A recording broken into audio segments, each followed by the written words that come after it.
United Nations makes shocking revelation on how Boko Haram is funded. According to Premium Times, a UN report has revealed that the predominance of the cash economy is a major factor fueling the nefarious activities of the Boko Haram and other terrorist groups in the Lake Chad Basin region.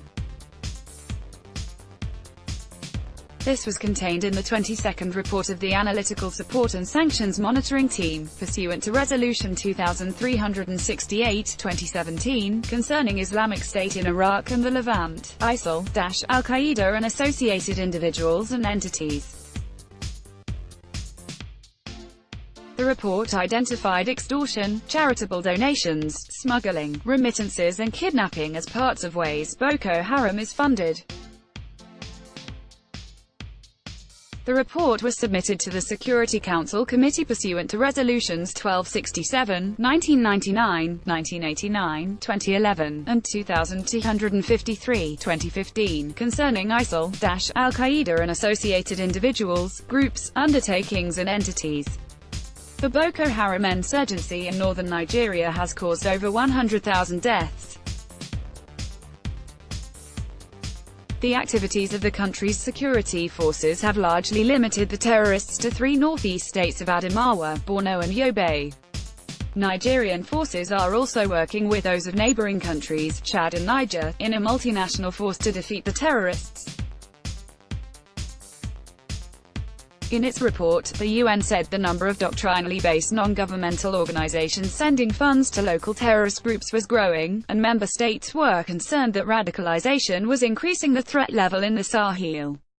The report said, meanwhile, Boko Haram QDE.138 and the Islamic State West Africa Province ISWAP have had a similar impact in their areas of control, including the Lake Chad Basin. The predominance in the region of the cash economy, without controls, is conducive to terrorist groups funded by extortion, charitable donations, smuggling, remittances and kidnapping. In Nigeria, 111 schoolgirls from the town of Dachi were kidnapped on 18 February 2018 and released by ISWAP on 21 March 2018 in exchange for a large ransom payment, the report stated. The report was signed by Edmund Fitton Brown, Coordinator, Analytical Support and Sanctions Monitoring Team, who said the report was comprehensive and independent, and Khairat Umaroff, Chair, Security Council Committee. The UN Security Council Committee on Al-Qaeda Sanctions blacklisted and imposed sanctions on the Islamist militant group Boko Haram in 2014 after the insurgents kidnapped more than 200 Chibok school girls. The designation, which came into effect after no objections were raised by the Security Council's 15 members, subjected Boko Haram to UN sanctions, including an arms embargo, asset freeze and travel ban. The UN Security Council had last week said it remained concerned at the security and humanitarian situation caused by the Boko Haram terrorists and other armed groups in Nigeria, Cameroon and Chad.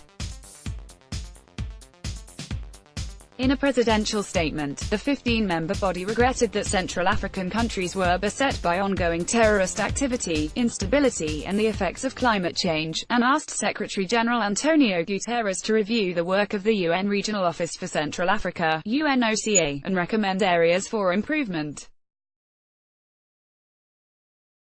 The presidential statement read, "The Security Council strongly condemns all terrorist attacks carried out in the region, including those perpetrated by Boko Haram and the Islamic State in Iraq and the Levant, ISIL, also known as Daesh.